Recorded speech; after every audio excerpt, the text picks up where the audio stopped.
In the darkest night, we find our light. Battered souls, but we won't lose sight. Surviving together, never alone. Through every trial, we carry on. Surviving together, never alone. Through every trial, we carry on. Surviving together, we stand tall. United forever. Strength and courage will overcome.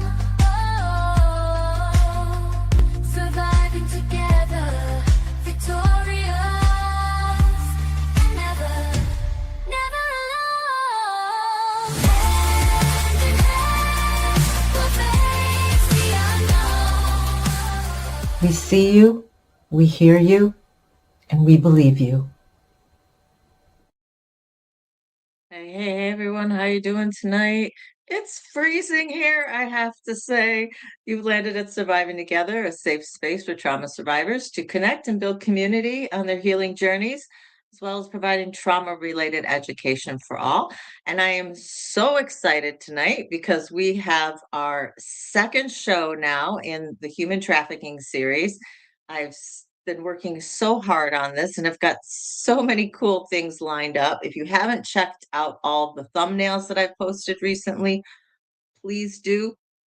You'll see all the things in the human trafficking series that I have got up so far. I'll talk a little bit about it at the end of the show, but I want to jump right into it because today we have a wonderful guest with us, and I'm just going to bring him right on up. Give a big old welcome to Sean Smitty Smith. He goes by Smitty. How are you doing today, Smitty? I'm doing good. Yourself? Good, good, good, good. So I'm on one coast and he's on the other. But Smitty is going to talk to us today about survivor support services for human trafficking survivors. And such a critical area to be involved in, right? You know, we had our launch show and we were talking to a survivor who talked about when she got out, she didn't know what to do. She didn't know where to go. She didn't know where to turn, you know. And it was really by happenstance that she got out, that her trafficker was put away, and that she was in the hospital and they were separated. And she had no idea what to do. And I think that this is incredibly important that we speak about not only like what's out there, but you know, where are the gaps and what can people do to help? Where can we, what types of services maybe can we help shuttle people to, you know, all that information. So why don't you just introduce yourself a little bit? I could do it, but it's so much nicer when you guys do it yourself because you highlight what's important to you. Okay. Well, let's see. For me, it's afternoon. Good afternoon, everyone. My name is Sean Smith. Everyone calls me Smitty. When I hear my name, I gotta say, what up? I throw that out there sometimes as a disclaimer, only because the work that we do can be heavy at times. And I guess it's a coping mechanism for me. So, you know, adding a little bit of humor to my day and for the others as well, you know, especially my coworkers. Of course. It just kind of pushes us forward a little bit, and it reminds us to practice self-care so we can take care of ourselves so that we could be there for our clients or the survivors.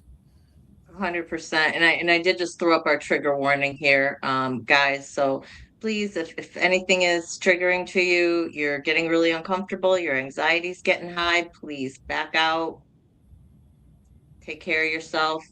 Your mental health is always number one. And I think it's really Yes. important what you said about that, that caring for your other coworkers so that you guys can be there for the survivors that you work with. Yep. Because secondary That's trauma is a thing, right? Yep. Vicarious trauma, secondary trauma. Yep. Yeah. Uh, Very important. And the people we serve, we encourage them to do the same. So Hmm. if you're out there and you're listening to this right now, yes, the trigger warning. So if you need to take a moment, go get a drink of water, go use the restroom. And then I would ask that after this program that you're going to probably feel it, but I would go do something that brings you joy. Yes, absolutely. Good advice. All right. Absolutely. So a little bit about me and what I currently do. Hmm. I'm a labor trafficking advocate for Innovations Human Trafficking Collaborative, and we are based out of Lacey, Olympia. We were founded as an Indigenous-based organization, which means we help or support and serve a lot of individuals that have an indigenous background, so they're related to some of the tribes that are in our area. We are a statewide program, so we could go anywhere. We could receive our calls from anywhere. We also have an advocate that handles anyone that reaches out from outside of our state, so out of the Oh, area. really?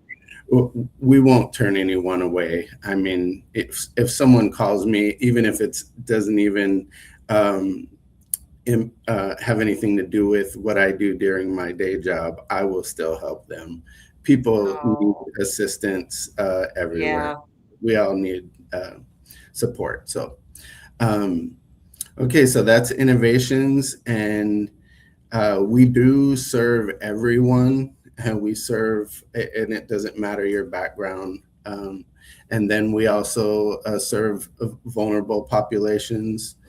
Um, we see anyone. So if they Okay. call, if they're referred by another agency or organization, oftentimes we'll get a phone call and someone says, "Hey, I have someone with me. Can we come to your office?" And the answer is always absolutely.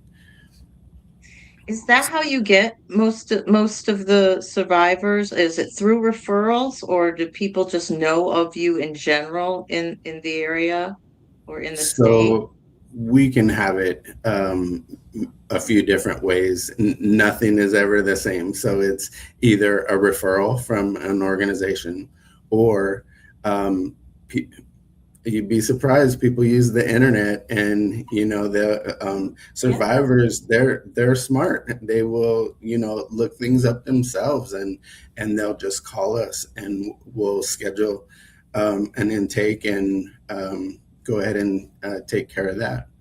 And then Okay. um, if we're right in the middle of something, we'll schedule it for maybe the next day. But the question we always ask is, are you safe?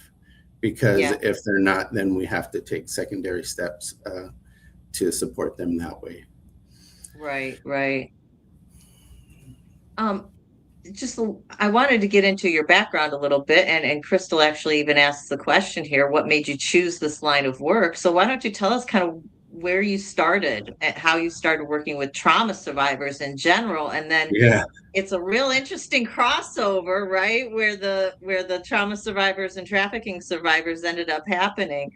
yeah. Um, I ask myself the same question sometimes, but um, this question is going to take me way back to my childhood. Not everyone has the same upbringing or um, mhm. childhood experiences. So I have had some serious ACEs model trauma in my childhood. And so later, I grew up in Los Angeles and I saw a Okay. lot, and maybe I saw Yeah. too much. And I joke, Mhm. I'm an Army veteran. I joke that I saw combat before I joined the military. Yeah. And so I left a gang infested area to join the military. And then I landed here in Washington State, and I didn't ever go back. And then I've always wanted to volunteer and better my community, make a difference out there to assist others. And so there was an opportunity. I was a federal worker, and it was all the military programs. So they said, well, we need an advocate, and no one is stepping up. And I said, well, I will do it. And that training, I believe it was back in 2011.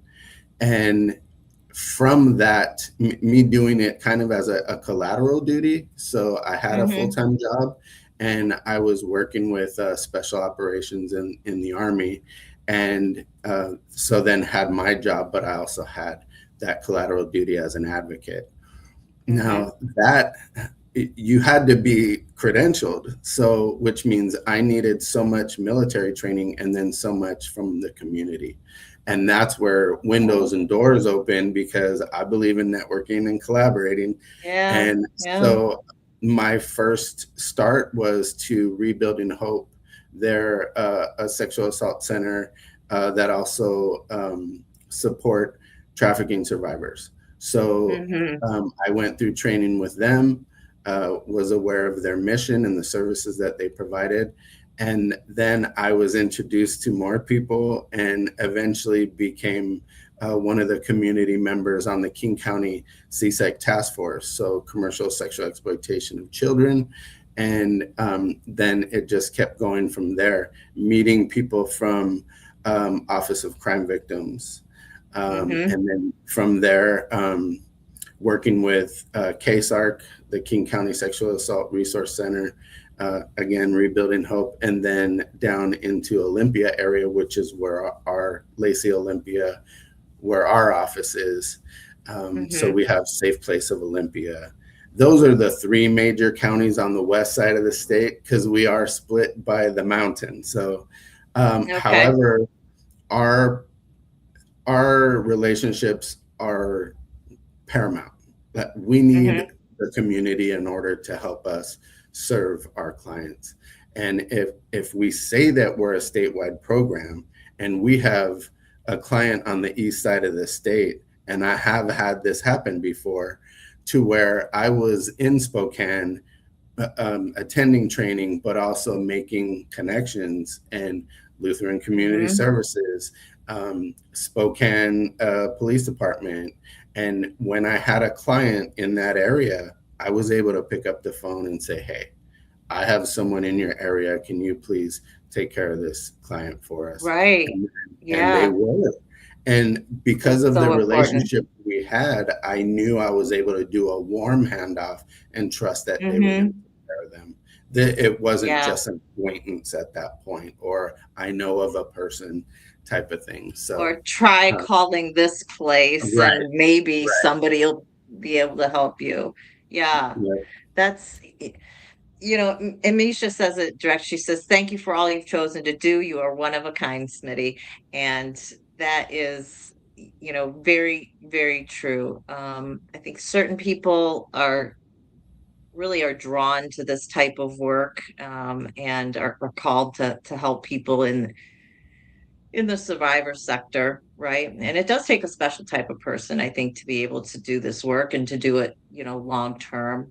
But what you were speaking about, and just making connections with other organizations, whether it's law enforcement, whether it's community support services, so critical, because survivors in general have had a really tough time finding support services that last. You know, there seems to be that one place that will be near you that'll be for the immediate 24-hour crisis that you're having, but to have those longer term services available, that's a little, you know, sketchier is not the right word, but a little less common. Right. So I guess. And we can talk a little bit about that. I mean, coming from a military sexual assault program and serving victims of military sexual trauma, their needs are totally different from the needs of the clients that I currently serve, which are trafficking victims. So we serve clients that have either been sex or labor trafficked. And I specify that because a lot of times when you bring up human trafficking, people think automatically sex. Well, Right. there's that whole other component to it, which is labor. And I recently, even at a training I attended, a young lady said, "What is labor trafficking?" And the speaker that was up there was an FBI agent, and he dove into the definition, which I was glad he did because it gave the individual a better understanding of what it is. And so awareness is the first step. So she is now aware what labor trafficking is. Now, how can we help in the community to serve these clients? For our people here, why don't you give us your definition of labor trafficking? And then my follow-up question to that is, what types of labor trafficking do you see in your area? Okay. So the general definition for human trafficking eventually is force, fraud, or coercion to eventually gain something. So if I and a lot of times it deals with survival. So I want you to do this in order to receive this. And on the sex trafficking side, it's something of value. Now, a lot of times on the labor trafficking side, it's people that are working for maybe an organization, maybe a family member, and they're doing real work and they're not being paid. Now, there is a difference between being paid not enough for your services, because now then that ends up being a Department of Labor type issue for different labor practices.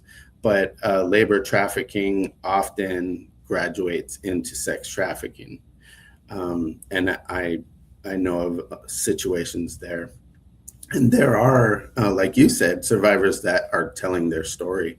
I know of a dear friend of mine who tells her story, and she feeds people, mainly law enforcement, because they should be aware of how to identify and then what to do about it.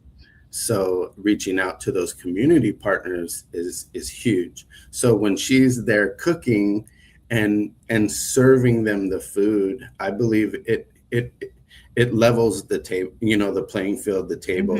Everybody's there and they're listening, they're engaged, and their tummies are full. And all in all, it's just, and it's another networking opportunity because you have more than just them in the room. You have mental health professionals and your other community partners. So then not easy to identify, it's not easy to identify survivors of trafficking. That's right. Why it's been able to go under the radar for so long. And but that's going to get me into a whole nother, it's going to get me in a whole nother area. Right. So I'm going to cut my mouth right there. But so speak about labor trafficking a little bit more and the types of labor trafficking that you see in your area. Because I know in Michigan, it's agriculture. That's our big labor traffic. Okay, so real quick, I have to do another comparison so between sex, you have the force, fraud, coercion. If the individual is a minor, you don't even have to prove that. Minors do not provide consent, and they cannot. Now, the challenge on the labor side is where you have to prove that in order to assist so the prosecutor's office and law enforcement have to prove that in order to prosecute that type of case when dealing with minors. So just wanted to make sure people were aware of that. And then the types of labor trafficking that we see. Okay, we're in the Pacific Northwest, so we have a lot of trees. The logging industry. Oh, wow. And then construction. How many times do you drive around and see people waiting to try to get a job because they're trying to feed themselves or their family? Yeah. The day laborers, I don't think we think of them as possibly being trafficking victims, right? Because they're day laborers, so somebody's going to hire them for the day. We just kind of assume that there's going to be payment there, but what if there isn't? You have sometimes the massage parlors. Mm-hmm. They'll be promised a job that they're going to come and make money. Maybe it wasn't. Maybe the lie was. Maybe they were told they were going to be a model, but now they're working at a massage parlor. And then another labor trafficking one is human trafficking can be very familial. So family members would hire their family members and not pay them, or they would sell them, and then there's the sex trafficking part of that. Now, also dealing with nannies. So nannies, we're providing you a place to stay. Why should we Right. pay you for your services also? So, I mean, and these are all the different things that have to be negotiated, at the beginning, not things be assumed, Mm-hmm. oh, well, I'm doing this, but you're doing this, but I'm doing this for you. So, but it Kind of the wasn't agreed in-home upon. domestic workers in general. Um, Right. right. And then a lot of times people think that we in training, when we do training, we're always mentioning the misconceptions, because people think a Mm-hmm. lot of times a container is going to come from another country and a lot of people are going to run out, and then they're going to be trafficked, either sex or labor or both. And that is not the case. So trafficking has been domesticated significantly over the years. And some people still have the old mindset that, it's happened. People are coming through Mexico or Canada, or they're coming in containers, and that's just Right. not the case. Yeah.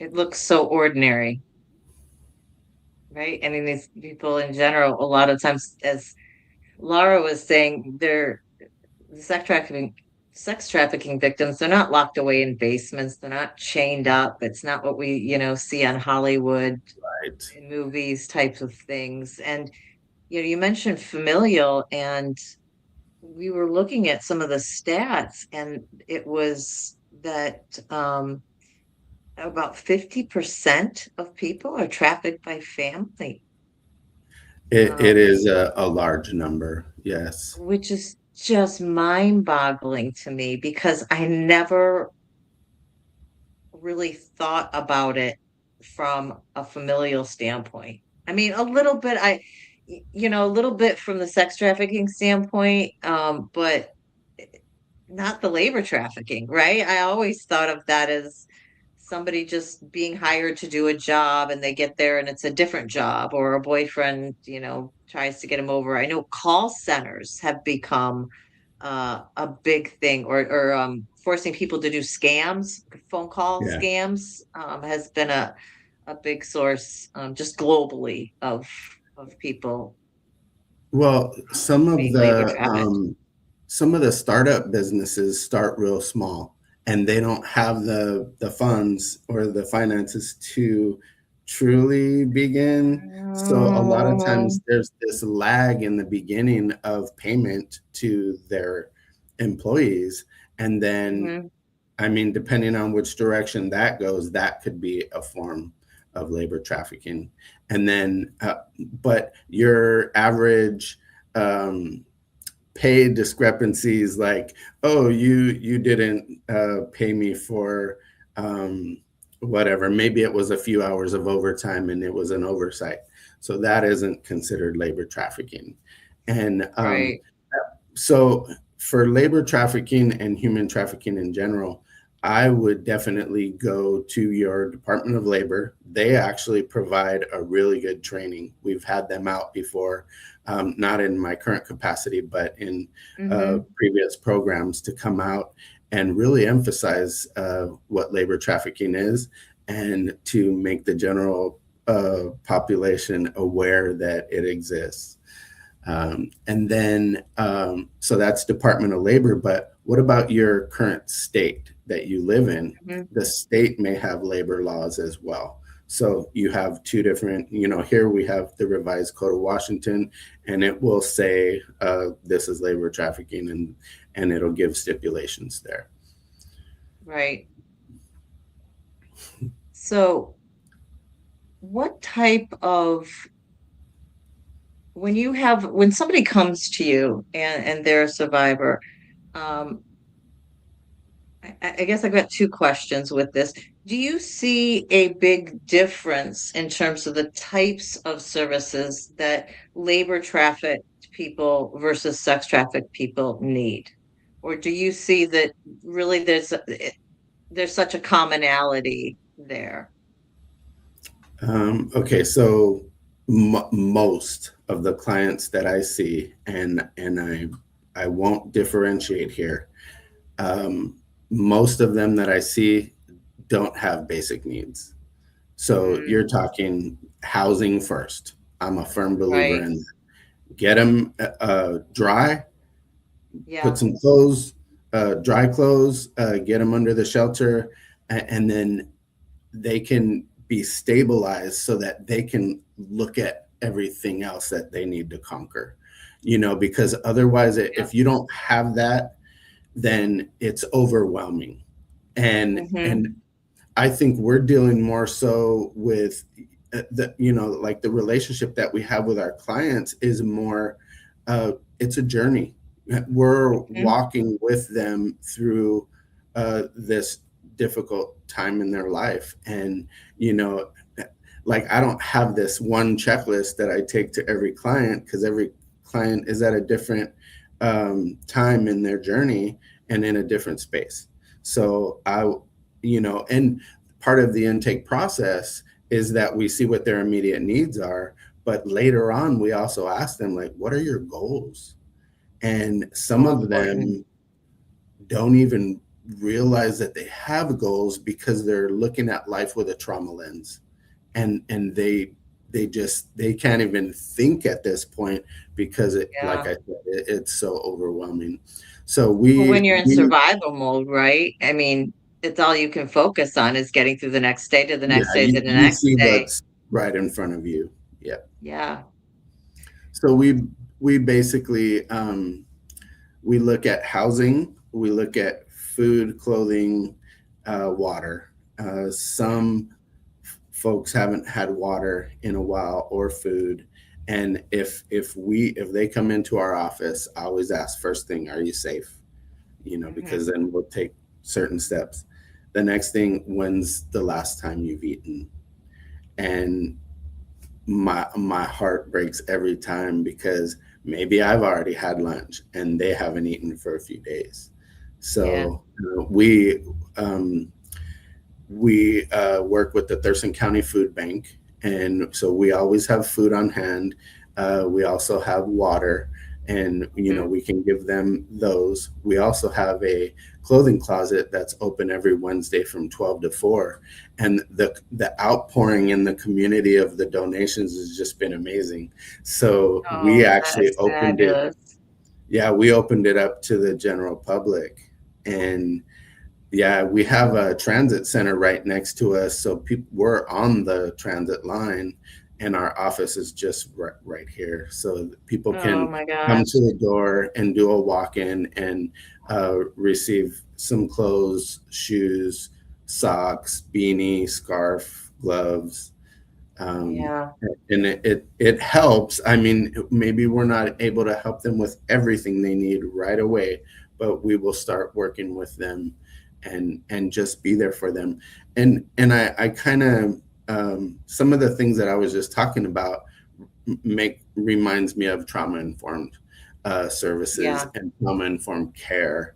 And I hope that people that are providing services to these individuals, or even anyone that's ever experienced crisis or trauma, that they are trauma informed trained. And 100%. So critical. And I was just talking to somebody yesterday who does trauma-informed work for attorneys. And we were speaking about the law enforcement, the judiciary. I mean, just anybody who comes in contact with survivors in a services type related role, um, human resources in the corporate world, they don't even know they're coming in contact with survivors and they are, right? I mean, how important it is. So yeah, um, definitely incredibly critical. So does everyone who comes through your organization, like say they're brand new, they're going to, part of their training is going to be trauma informed training, I'm assuming, right? Right. And we do a advocate core training. There are various organizations that we go through. And then when I was with the military, we had a credentialing program. So, and I took it a step further. I had the military credentialing training that I had to renew every 2 years. But I also had the national credentialing through NOVA, which is the National Office of Victims Advocacy. So very important to do that. And then, I mean, through the process, you get to meet and network with other advocates. You don't always know the answer, so you're able to pick up the phone and call and say, hey, or consult, the advocates around you, your boss. But trauma-informed, I asked them, would you like something to eat? Would you like some water? Do you need to use the restroom? So a lot of those, what we call as administrative things, before we start like a training or something, and I always do expectation management. So I don't like to blindside a client, hey, we're about to go through this process and these are some of the things that are going to occur. I'll be with you through that. If you have any questions, let me know. Stop me at any time. And we do that during the intake process as well, because we're asking some really hard questions. And we are a victim-centered program. So as we're going, I mean, they can answer what they want or what they don't want. But we're here to support them with whatever they want to do.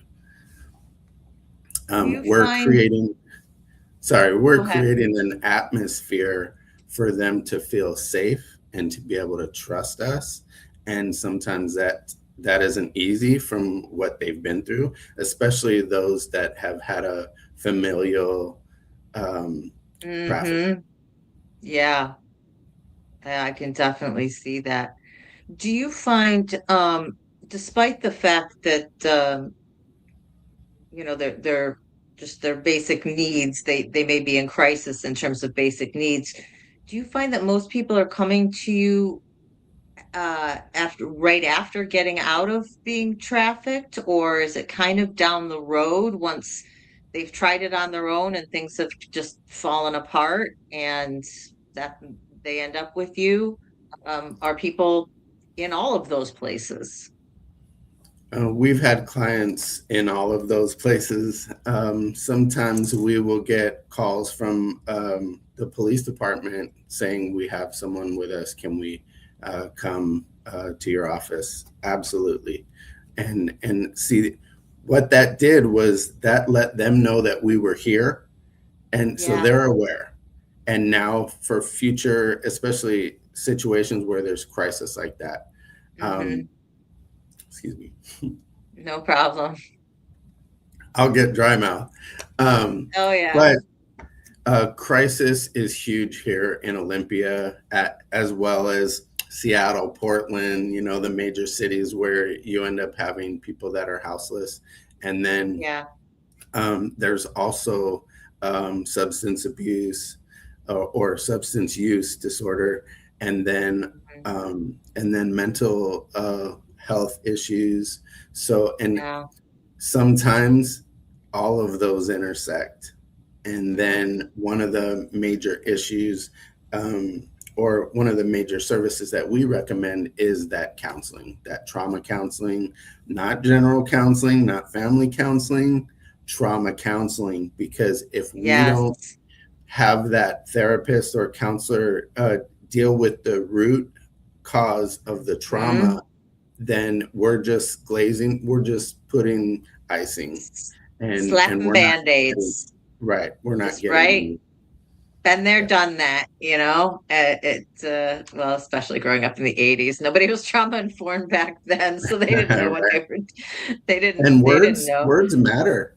Words really matter. If 100%. you don't have the right response to these people, one, you're going to shut them down. They're going to just stop Right. talking. They're not going to want to deal with you. And that could be for law enforcement. That could be for anyone.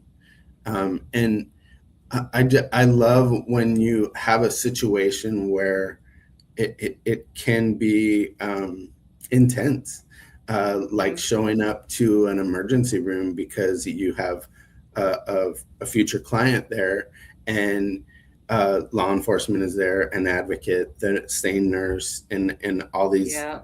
people are there, and we're all coming from our day. However, our days are, things are happening, and we just have to stop and remember that we're there for that individual. It isn't about us. So when we come in maybe with the wrong attitude or we're bringing energy into that room. And there have been times where we have had to say, okay, we're going to pause and we're going to go take a break, and we're going to come back. So in the hallway, we'll have a conversation like, hey, can you please, let's correct your verbiage and let's go back in there and be here for that individual, because this isn't going to go anywhere. And just trauma informed. I think one of the most critical lessons I learned in terms of wordage and supporting survivors, we were talking to somebody about trauma-informed education, is staying away from the word should. Because if you're saying you should, Or you're need. projecting, yes, You need to do this. No.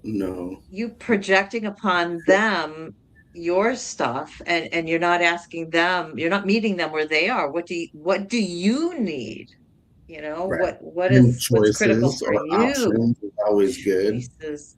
When it's been taken away because you've Right. been trafficked, because you've been through trauma, right? Having your choices, um, just having choices, but then having somebody recognize them, having somebody see you as a Yeah. person who has autonomy, who has um, uh, that self-ownership over their body and what they are going to be doing in life. Just so critical. Yeah, I just needed to throw that out because that it really hit me with those words that we think we're doing good, right? Because we think we're helping. If you don't know, if you've never been educated in this type, if you don't know how to support a survivor, um, you, people think they're helping, and they're really helping to shut that person down, Yeah. fortunately. Yeah. Like basic things is like, what's the individual's name? What would you like to be called? How can I refer to you how can I give you respect and dignity? I like what you said. You said, how can the community provide services to them and respond in a way of care and dignity? I thought that really resonated with me, Yeah. because that's how I feel about this whole thing. In the military, I went to Korea, and the first thing I wanted to know was, how can I disrespect you in 2 minutes? I don't want to do that. I'm a communicator, and I want to be able to communicate with you. Yeah, for survivors, being seen is so important. Um, what type of other services? We've talked about housing, with trauma-informed counselors, housing, basic needs, food, things of that nature. Are there other types of services that you offer or that you see that are gaps in larger society that survivors would benefit from? Yeah, well, it's unfortunate, but housing is still at the top of my list. And even though we deal with coordinated entry, so we're dealing with Catholic Community Services with their HEN program, or housing and essential needs. That is one of the first things we do with a client to make sure that housing is being addressed. I mean, chances are you're going to be put on a wait list. So then what's the next step? In the meantime, we're going to look at the different shelters that are available. And then now we get into situations. So like, what does your household look like? And are you single, or do you have kids? Do you have a service animal? And so that it could be that they're already a huge ball of snow is getting larger, because now it creates a couple barriers. Now, barriers to service, we try to knock those out of the way by having those relationships with people, but sometimes their policies and procedures don't allow us to do that. So whether it's an animals are accepted or not, whether the shelter is for families and not for a single male. I mean, a lot of times we assume that a client is female. And then to take it a step further, we serve vulnerable populations. So then you have people of color, and you have the LGBTQ community as well. And some of those are specialized services, because not everyone provides services specifically to those populations. And I myself have helped those individuals, or been able to help them because of those relationships again. And then people in the community knowing who you are. So whether it's a teacher walking out to the car and noticing that the family's living in the car, but see that it's the person was aware, they saw the situation, they were aware. And then all of a sudden they reach out to me and say, hey, this is going on, but also here's another component. It's mom and mom. And I said, oh, okay. And I said, it's this county? And they said, yes. And I said, oh, I know exactly where to send them. And he facilitated the meet because he was in that county. And they went to Rainbow Center of Tacoma. And he gave me a report like 5 or 6 weeks later that they had gotten low-income housing. So that's awesome. All it takes is a connection, hey, who does this? See, that's another thing you mentioned. How can the community respond? How can other organizations help out with these different situations? And what it is we got to communicate, man. I had somebody say, Smitty, you're everywhere. I hear that you're everywhere. I see that you're everywhere. And I looked at the individual and I knew that they were not. And that they had a larger program than I did. And my question to myself, I would not ask them this. Maybe I could have had a different conversation, but it was, why aren't you out there?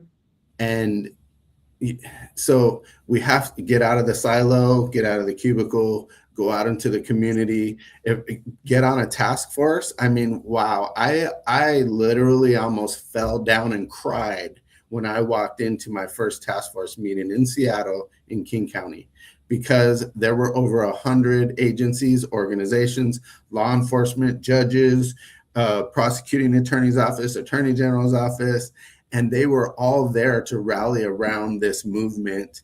And then you have your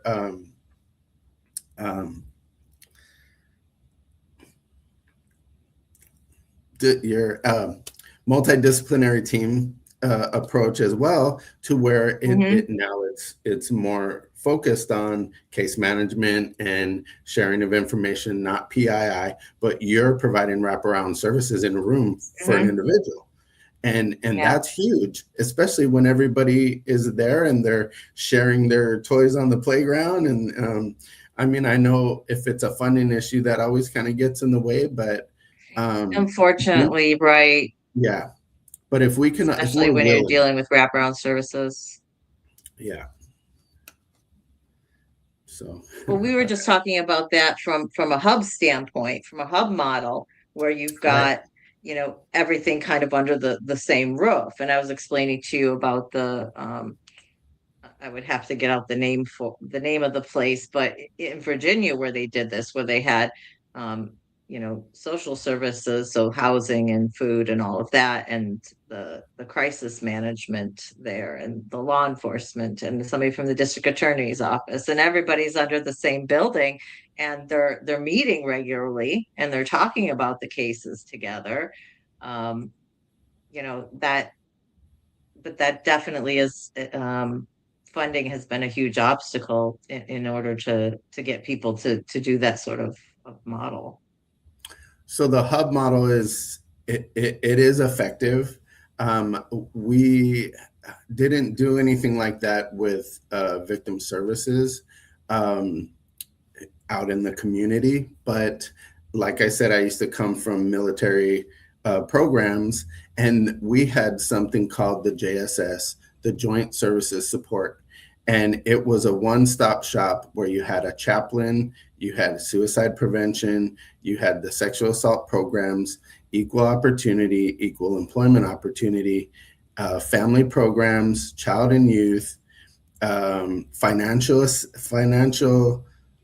counseling, and I mean, the list just keeps going. And it was a one-stop shop. Mhm. Now, I used to do veteran services, still kind of help veterans. I'm a veteran. So Mhm. the question was, what do we want to do? And we wanted to start a vet center in our county. Well, we ended up starting it in our own city. So City of Lacey has the Lacey Veteran Services Hub. And, not every veteran is mobile, that sometimes they're not able-bodied or they don't have Yeah. transportation. But they have vans that people would get on the bus line and go to the transit center, and then they would pick them up from there and drive them to either there to the hub, or if they had a VA appointment, they would drive them straight there in one of their vans. So imagine all the logistics that we just weeded through just because we were communicating, and we started Mhm. a one-stop a hub for services. And so then there's another model for the community that Thurston County has one called the Resources Hub. And they don't provide specific victim services, but they provide a lot of other services. They're one of our community partners. So is the Lacey Veteran Services Hub, because some may not know that some of our clients are veterans. So Yeah. it really, I mean, trafficking is happening out there, and it doesn't all look the same. In the past, and even now, we train our advocates and we tell them, don't assume anything. Someone can walk into your office and surprise you. You think things are a certain way, but not every case is the same. Not every person is the same. And so you just have to be open, hear what they have to say, and then be there with them and help to support them. Yeah, because But I was going to ask you from a trafficking standpoint and labor or sex trafficking, what does it look like to you? I mean, are there any red flags that people in the community can pick up on, in terms of us being able to help and step in? well, sometimes the individuals are teenagers, and teenagers may not always have a good relationship with their parents, and sometimes they run away. And uh, that happens often. We also know of some of the traffickers will be in the mall, and they'll be recruiting in our mall, in our city. Mhm. And so you don't always have the worker that's out on the street in the life, and it can look so different every time. And another, so on the labor side or potentially sex side, I know I mentioned massage parlors before.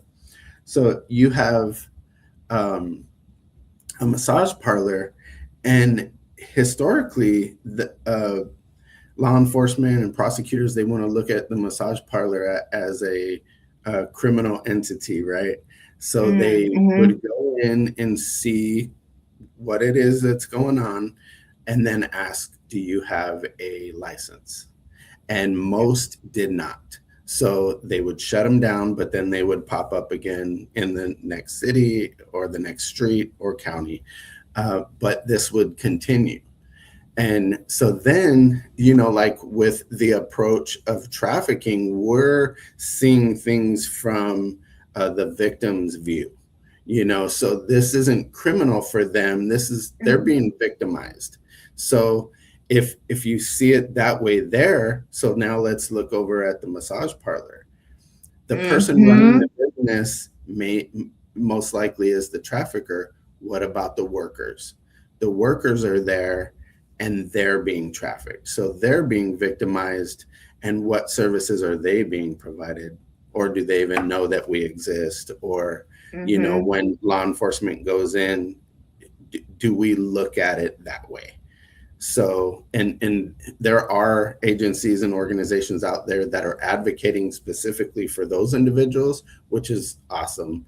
But also that, we all have to learn how to respond properly to that, because we all have a job to do. So law enforcement is coming in this way and the advocates are coming in this way, and we just have to do it the right way,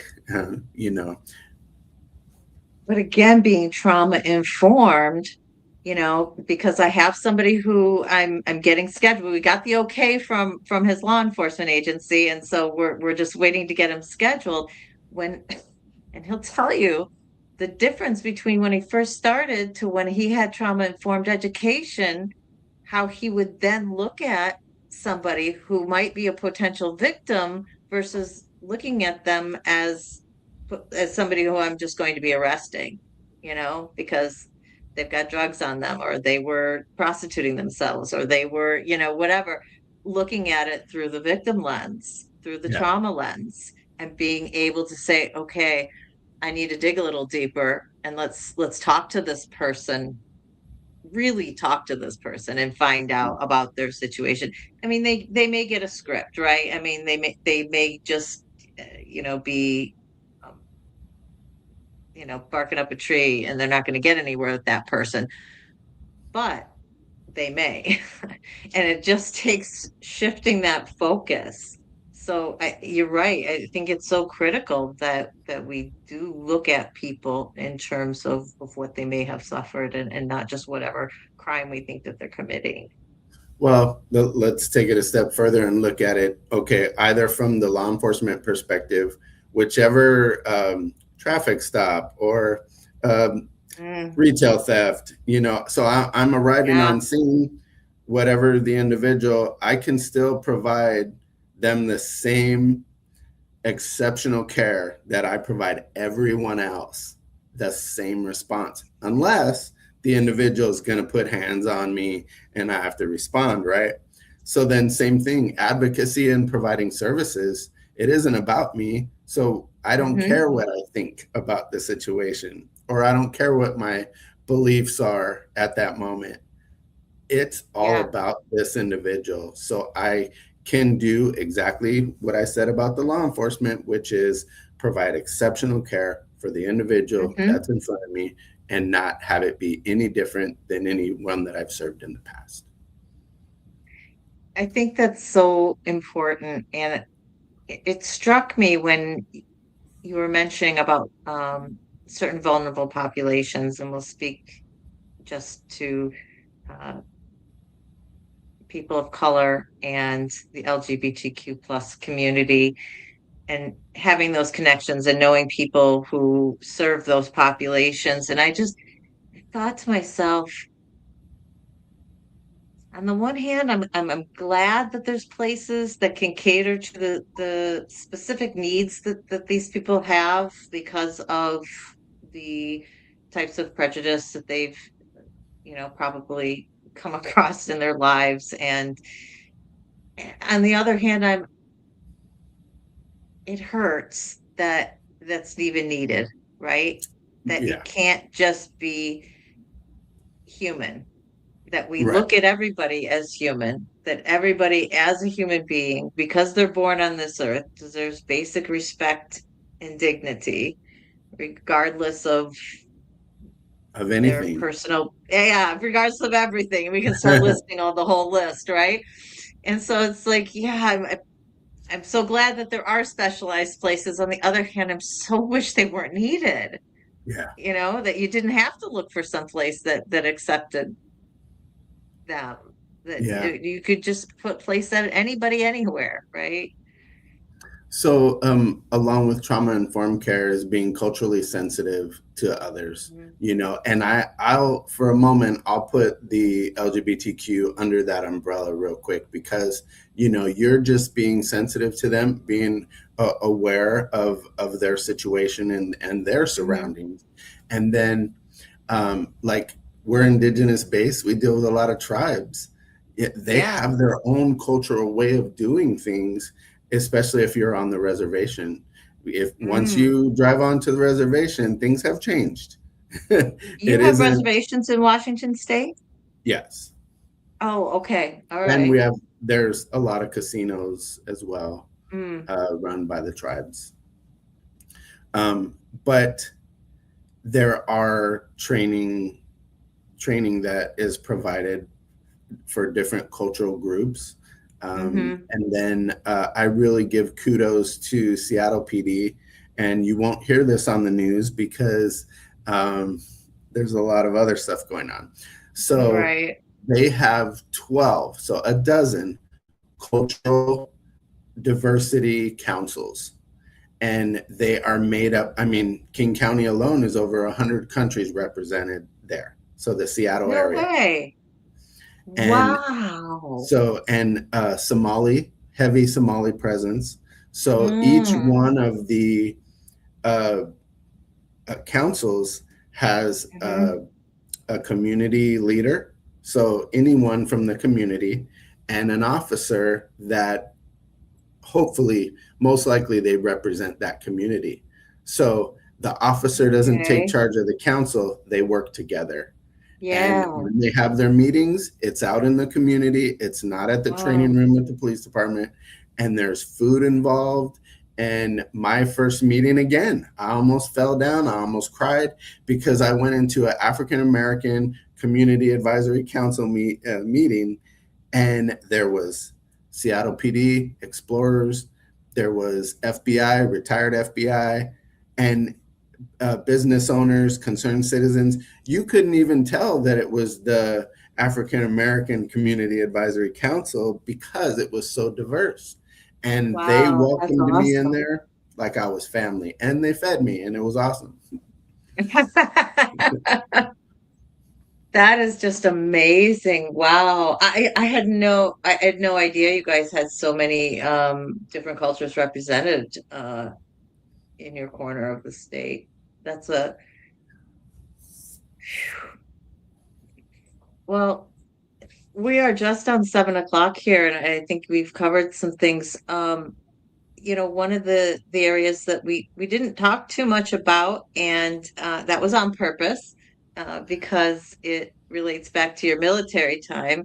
So you guys know, Smitty is going to be joining us again in a few months. Hopefully, we're going to get him scheduled to talk some more when I launch the military sexual assault series.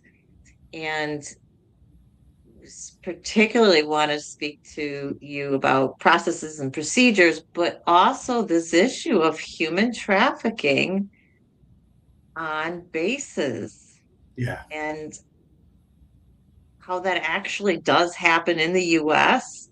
From what I've researched, more on the foreign based, so that the non-US, the US bases in foreign countries, but it does happen here. And that just, like, my mind just went, whoa. Yeah. I come from a military family, right? I mean, and that's, uphill the values and and that's like to have that kind of stuff happen. And every time we hear something coming out of, Fort Hood, which just breaks my Yeah. heart. Yeah. It's just, yeah, amazing. So to have that human trafficking in my next series crossing over is pretty wild. So you guys will be seeing Smitty again with any luck, as long as we're able to find room on the schedule, which I think we will. Yeah. So thank you so much for being Yeah. here. You guys can find out more about his background in the video description as well. And of course, if you have any specific questions, you can hook up with him on LinkedIn. You can always email me and I can get a message to him that way. Um, Well, I just want to say thank you for providing a platform for, to have this discussion and make people aware. And for those that are on this training or call, whatever you want to call it, if you're already providing those services and you're already there at that level, or this is resonating with you, you're doing a good job. And remember to practice self-care, and people out there need you. Yeah, so thank you. Absolutely. Absolutely. Misha was just mentioning she might do a review video on this later. Maybe not, but wanted to ask permissions before going any further. I think you're good, Misha. I think you're good. I don't think that there's any worries on either of our sides. But if you have any specific questions or specific concerns, um, you've got my contact information. So just reach out to me there. Um, yeah, thank you so much. It's just been an absolute joy every time I've spoken to you. I learned something new, regardless, even if it's just a nugget, right? When we talk about these issues and we bring this stuff up, um, it it just I don't know. I'm just feeling it in here today, I guess. I'm just really, really feeling it in here. We've got somebody coming on in a couple weeks who is going to be speaking about her efforts within the community for the communities to support survivors, and a campaign that she had worked on called Start by Believing. And I Yeah. think that really, really ties into what we're talking about with the community and having the community care and trying to bring people together and be aware of your neighbor, right? Yeah, Just, and believe victims and not a victim shame or blame, because that's mm, never good. And you can't be victim centered and be doing that. yeah, absolutely. Absolutely. So we've got a lot of great stuff coming up. Smitty, I will reach out to you in email to work a time for us to kind of do another pre-interview regarding the other series. I know our schedules aren't going to mix for like the next week or so, but that's okay. So Yeah. I'll say goodbye to you now. My ending's a little long, so you don't have to stick around Okay. because of my ending song, but I will definitely be following up through email with you. All right. So Thank you so much. thank you, and have a great rest of your afternoon. Bye. Bye, everyone. Bye. All right, guys. That he's wonderful.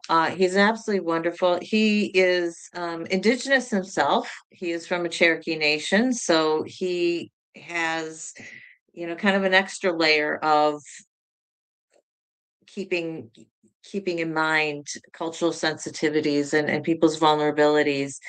And he's just an amazing, amazing person. I actually got a message on LinkedIn when I posted about this that he was going to be on, and somebody's like, I know him. We worked together in the military. So we're talking, long ago.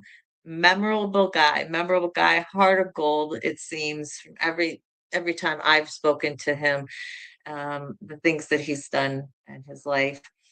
I do want to just quick bring up what we've got coming up. So our next live is going to be this Saturday at 3 p.m.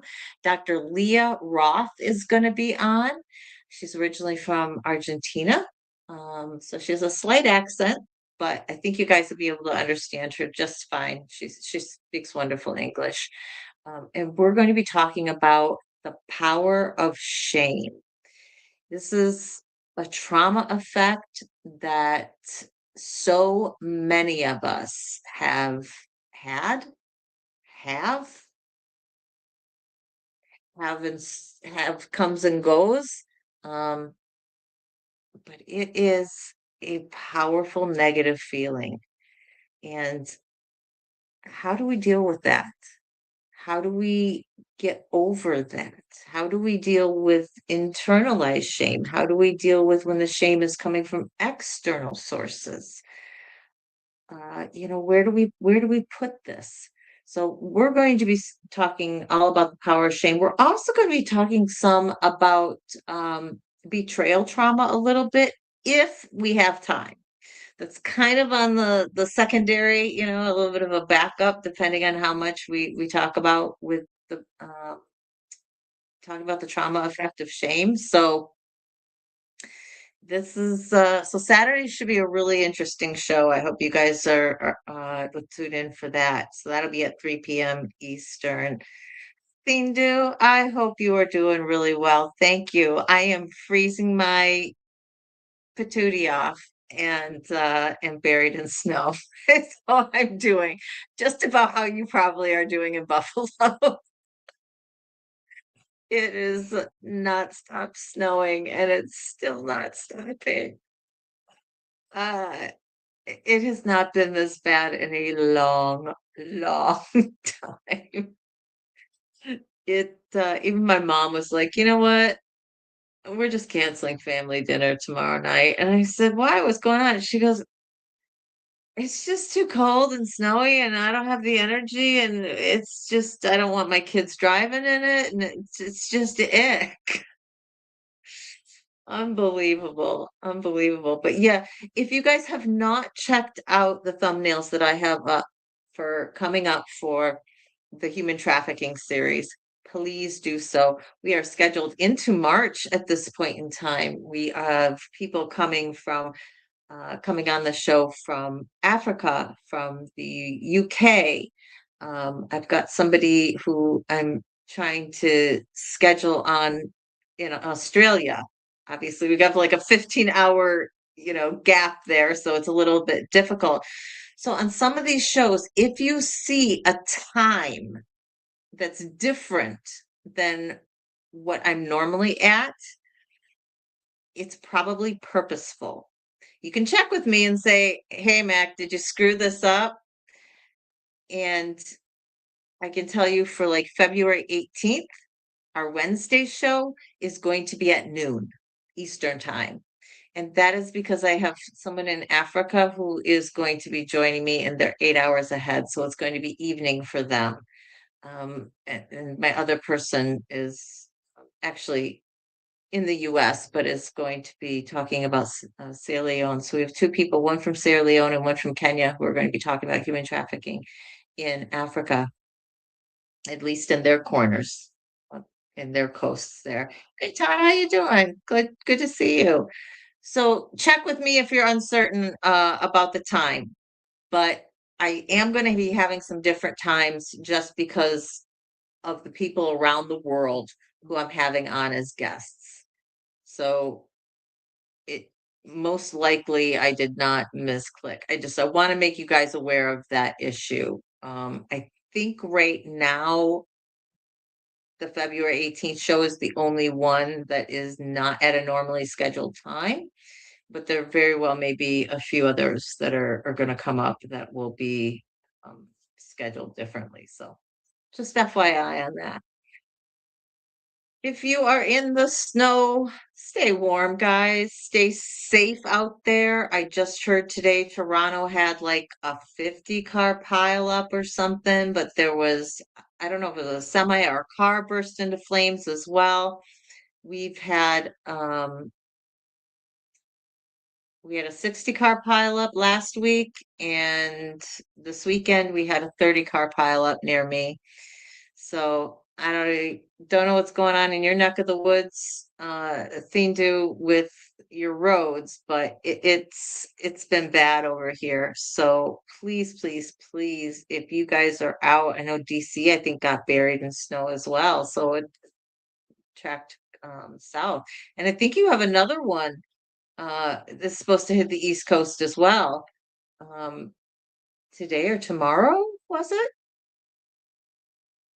My days all blur together, guys. Honestly, without having contact with the outside world, and even my son coming home was contact with the outside world. I am going to go force myself as soon as I get off here to go to the gas station and get a pop for tomorrow. I don't really need it, but I need to be out in the world. It's close enough that I am fairly certain I'm not going to slide off the road, but I need human contact. And especially since my family's not going to be meeting tomorrow, I I'm going to go a little stir crazy in the house, to be quite honest with you. So,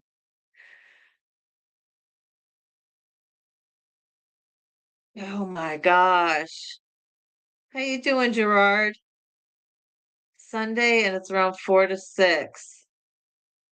And hopefully it stays offshore. Well, see, I am right in the lake effect band. We get lake effect from Lake Michigan. So even when the storm systems pass, they don't pass. They just kind of keep going from the lake effect snow. And I'm just at that point inland where we get hit most of the time with it. Lansing doesn't. I don't get hit quite as much as the coast does, but I'm about 45 minutes to an hour inland from Lake Michigan, and we get nailed with it quite a bit. So yeah, everybody stay safe. If you're somewhere where it's sunny and warm, um, yeah. I wish I was with you. Let's just put it that way. I'll just say I really, really wish I was with you. My son even said to me, he said, Mom, I love you, but as soon as I can, I'm moving out of Michigan. He goes, I cannot do winters. He said, I'll move you down. You can live near me, but I can't do Michigan. I said, I know. If I wasn't such a chicken about moving, I'd be with them as well. But yeah, I got my parents here. We've been trying to convince them to go down. They've got land in Pensacola in Florida. They've got land there, and that's where they want to be anyway, because the naval base is right there. My brother was born.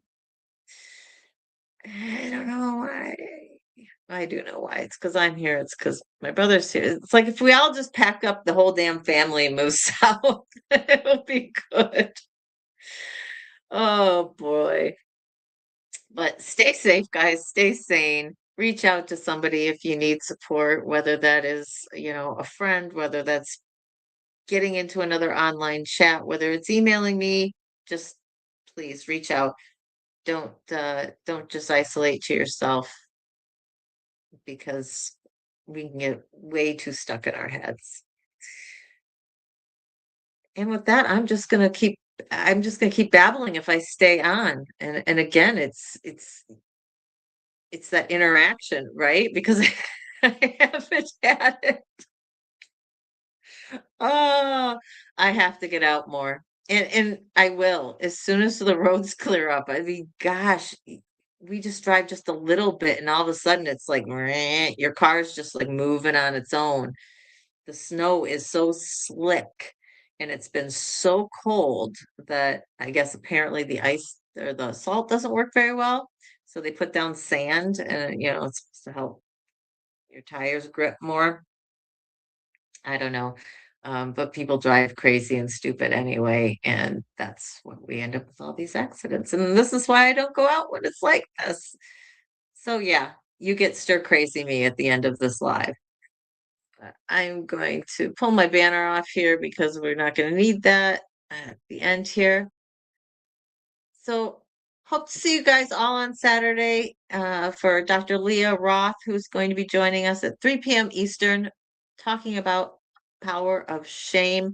Should be really interesting conversation. Look forward to you guys joining me. Take care, stay healthy, stay warm, stay safe. Hugs and love for me. Remember, you are worthy, you are valuable, and you are loved just the way you are for who you are. So I shall see you guys later and enjoy the outro. Surviving together, never alone. Bye, guys.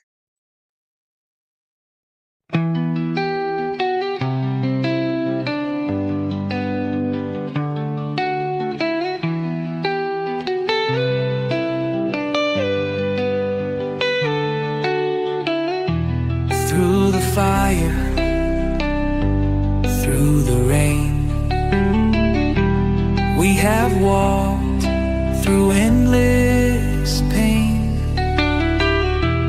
but we stand, we rise again, stronger now, we break the chain, surviving together, hearts open wide, lifting each other through every tide. The past may have shaped us, but it won't define. Together we heal, together we shine.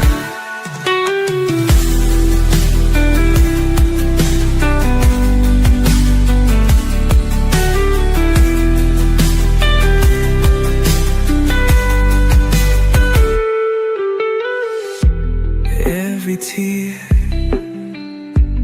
every scar tells the story of who we are. Not just survivors, but warriors too. With love as our armor, we see this through. We see you, we hear you, and we believe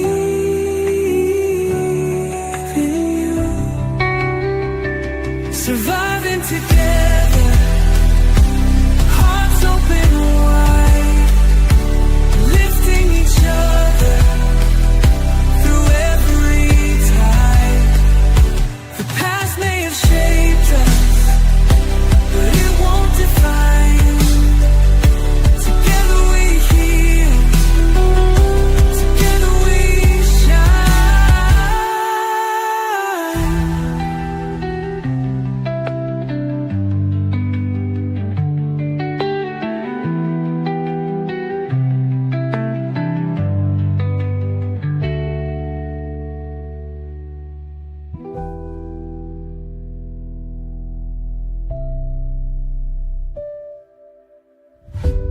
We see you, we hear you, and we believe in you.